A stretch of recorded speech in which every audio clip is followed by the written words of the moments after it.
reformula que hoje ainda, nós distribuiremos todas as vacinas aos estados. Todas. A gente pode colocar a ideia de hoje, ao final do expediente, já os estados começarem no município principal lá do estado a vacinar. Com isso a gente adianta um dia.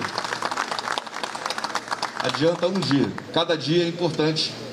E eu acho que a gente pode começar hoje, ao final do expediente. Carla, esperamos que sim, né? Que haja capacidade logística. Afinal, houve bastante tempo e recursos financeiros suficientes para que estados e municípios se preparassem, né, para esse momento crucial no enfrentamento da pandemia. Então, vamos lembrar que a lei federal da pandemia ela data de fevereiro do ano passado. E essa é uma legislação que facilita muito a aquisição de produtos e a contratação de serviços pelo poder público, né? Já o decreto que reconheceu o estado de calamidade é de março, né? E a decisão do STF que garantiu autonomia, governadores e prefeitos para a gestão da crise de saúde é de abril, né? E desde sempre se falou, obviamente, em vacinação, né? Sendo que esse é um tema recorrente no noticiário há meses. Fora tudo isso, vale lembrar que o governo federal promoveu um auxílio financeiro robusto aos estados e ao Distrito Federal, né? Na casa dos 44 bilhões de reais, o que, segundo um estudo aqui da Instituição Fiscal Independente do Senado, cobriu integralmente a perda de receitas fiscais de 24 das 27 unidades da federação, ou seja,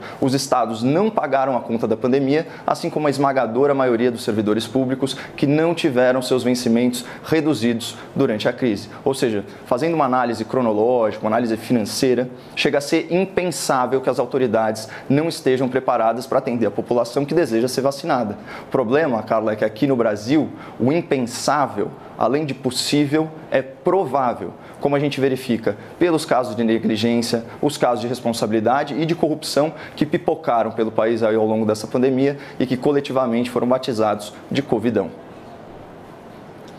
Agora falando sobre o outro ponto que você levantou, né, que é a pressão dos governadores. Essa parece ter sido uma decisão muito mais fruto de consenso, né, entre o ministro da Saúde e os governadores do que de pressão. Pressão traz uma ideia de polos divergentes, né? E ao contrário disso, o tom do anúncio foi amistoso, foi cordial, foi colaborativo, enfim, ficou muito claro o isolamento político do governador de São Paulo nesse tema pontual. E o que repercutiu nos bastidores, né, que chegou pra gente, é que muitas autoridades qualificaram o comportamento do governador paulista como egoísta, oportunista e a gente também ouviu divisionista. Então, egoísta, óbvio, por ter colocado seus interesses políticos em primeiro plano, oportunista por se valer de uma situação de calamidade pública como palanque pessoal e divisionista por não prestigiar a tal lealdade federativa, né, e a igualdade entre os estados brasileiros e as suas populações. Vamos lembrar que São Paulo se beneficiou de uma questão meramente geográfica. Nesse estado, a sede do Instituto Butantan, fabricante da Coronavac. Se o real desejo do governador era apenas salvar vidas, né, antecipando ao máximo o início da vacinação, ele não precisaria ter orquestrado aí um espetáculo midiático com direito à coletiva de imprensa e até uniforme especial. Bastaria que os agentes de saúde vacinassem os cidadãos sem grande alarde. Então, percebam a oportunidade de ouro que o nosso país perdeu. Um momento que poderia, aliás, um momento que deveria ser de união nacional, de superação de divergências menores, foi usurpado pelo governador de São Paulo e a sua agenda política. E agora, a antecipação dos esforços nacionais de vacinação pelo Ministério da Saúde, em conjunto com os demais governadores, ofuscou esse exibicionismo, né, do governador paulista, que certamente terá sua imagem associada a uma liderança bairrista, por querer privilegiar São Paulo e se capitalizar politicamente num momento tão delicado. No território brasileiro, a Mônica recebeu o imunizante Coronavac, que foi desenvolvido, né, em parceria com a empresa chinesa e o Instituto Butantan, após a aprovação do uso emergencial pela Anvisa nesse domingo. O imunizante foi aplicado no Hospital das Clínicas, em São Paulo. E depois da vacinação, o governador de São Paulo fez um pronunciamento em tom de crítica ao governo federal. Vamos ouvir um trecho. Toma a cloroquina que basta, afirmou um líder do país. Já fizemos tudo, não há mais nada a fazer, repetiu este mesmo personagem. A vacina é uma lição para vocês, autoritários, que desprezam a vida, que não têm compaixão, que desprezaram a atenção, a dedicação e a necessidade de protegerem os brasileiros. Os negacionistas vão ter que conviver com os existencialistas, com aqueles que tem um caráter simbólico muito importante, né? Eu só lamento que um tema essencialmente técnico, né, tenha sido tão politizado.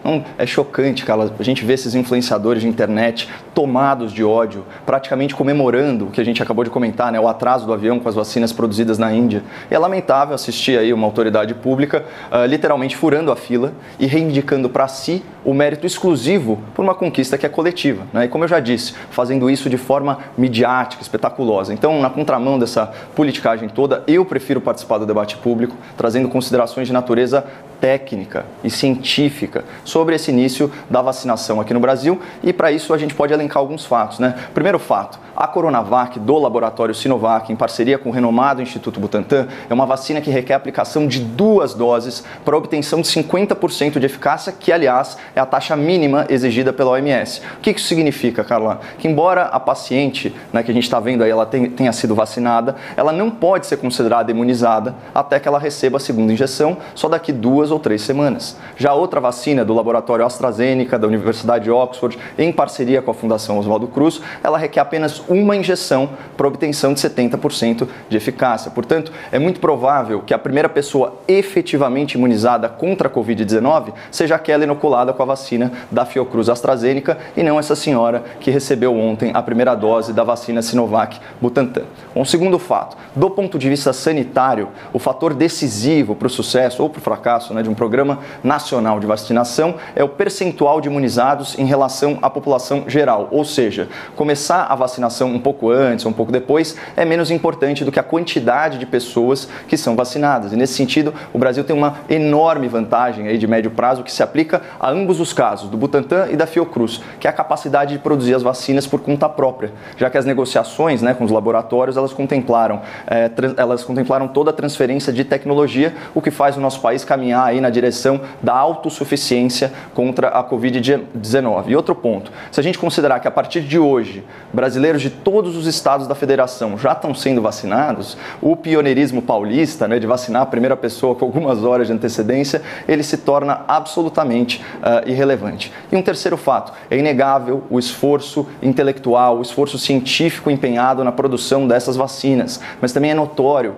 que houve um certo atropelo do processo científico regular. Afinal, as vacinas, a gente sabe, levam anos para serem desenvolvidas, não meses, como essas vacinas contra o coronavírus. Então, eu cito 2 exemplos aqui evidentes desse atropelo, né? Você teve uma redução drástica no tempo de acompanhamento dos voluntários imunizados, né, para verificação de reações adversas, da resposta imunológica no longo prazo, e os índices de eficácia das vacinas, eles foram calculados com base em grupos amostrais que não contemplam toda a diversidade, né, toda a diversidade etária, a diversidade fisiológica da população geral. Claro que é um risco muito calculado, que se justifica sim pela urgência em mitigar os efeitos da pandemia, mas é temerário vender para a população a ideia de que essas vacinas são a solução definitiva do problema, quando na verdade elas são apenas a melhor solução disponível no momento, aí parafraseando você, é o que temos para hoje. Por isso que mesmo eu sendo pessoalmente favorável, né, à vacinação voluntária da população, eu compreendo a resistência de muitas pessoas em aderirem aí imediatamente a esse esforço de imunização, e eu também considero legítima a preferência de muitos cidadãos pelo imunizante da AstraZeneca, Oxford, Fiocruz, que com apenas uma dose supera a eficácia média das 2 doses da vacina Sinovac Butantan. De qualquer forma, o início da vacinação nacional, 2 dias antes do planejado pelo Ministério da Saúde, é uma notícia auspiciosa, que deve ser celebrada sem paixão política e que traz a esperança de dias muito melhores em 2021 e graças a Deus esse dia chegou. Agora, só para não deixar solto, falando da batalha, da disputa política, né? Qualquer eventual ganho político do governador paulista nessa questão da vacina Sinovac Butantan pode facilmente se diluir em 2 fatos que eu já mencionei, né? Então, primeiro, a vacina da AstraZeneca Fiocruz, ela é mais eficaz, né? requer uma dose a menos. Segundo, a antecipação do esforço nacional de vacinação pelo Ministério da Saúde ofuscou o pioneirismo de São Paulo na aplicação da vacina, acabou sendo aí de poucas horas. E mais, Aqui a gente tem a tendência de avaliar o cenário político com base na nossa localização geográfica. Só que o Brasil é muito maior que São Paulo. E esse movimento midiático do governador paulista pode repercutir bem mal na população de outros estados, né? O que compromete a iminente candidatura presidencial do João Dória, como bem colocou a Rita, né? E ainda que a gente, por amor ao debate, concedesse a vitória ao governador nessa questão da vacina, o que vale é o conjunto da obra, Carla, durante toda a pandemia. A população de São Paulo se lembra do autoritarismo na imposição da quarentena horizontal, em que o governador chegou a cogitar a prisão de cidadãos saudáveis em vias públicas. A população vai se lembrar também dos gastos perdulários nos hospitais de campanha, lembra? Com aquele custo milionário, não atenderam nem 4 mil pacientes, uma das unidades. A população se lembra dos afagos, dos acenos ao ex-presidente Lula nas redes sociais, né? Então, uma desnecessária concessão a um corrupto criminoso. A população se lembra da promessa do governador de não permitir que o calendário eleitoral interferisse nas medidas de isolamento, promessa que ele fez questão de descumprir no dia seguinte à eleição.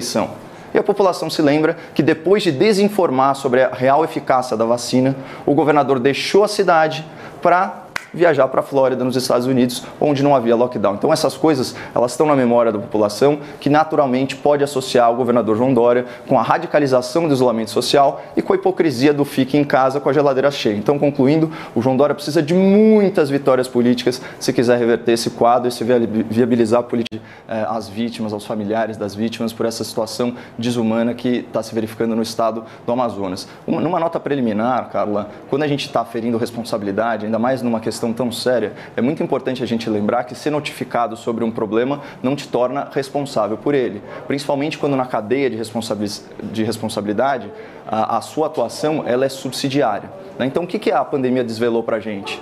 Né? A ineficiência, a negligência e a corrupção no setor público. A gente está falando aqui de uma tragédia anunciada, né? As autoridades tiveram meses de preparação. Se a gente compara com a pandemia na Europa, com a pandemia nos Estados Unidos, né? A gente tende a falar que foram as concentrações de final de ano que geraram essa situação, mas se você observar o aumento da segunda curva, ele vem aí diuturnamente se verificando de forma quase linear, né? O gráfico ele é suave nesse sentido. E houve investimento mais suficiente, né? Como eu disse, a Instituição Fiscal Independente do Senado atestou que o auxílio financeiro de 44 bilhões de reais cobriu qualquer queda de receita, inclusive no Amazonas, né? A lei da pandemia ela praticamente permitia ao Estado, né, contratar do setor privado e depois só pagar uma justa indenização. O Conselho Federal de Medicina fez todo o levantamento da quantidade de leitos de UTI. Então, o que surpreende é o seguinte: quem presta na ponta, né, o serviço de assistência médica, de atendimento de saúde, são os municípios e o Estado. E claro, se o ministro foi notificado e não agiu como poderia, que seja apurada a responsabilidade. Agora, não dá para falar que a responsabilidade é do governo federal e também dos estados e municípios. É o contrário. A responsabilidade é dos prefeitos, é do governador e subsidiariamente, eventualmente, do governo.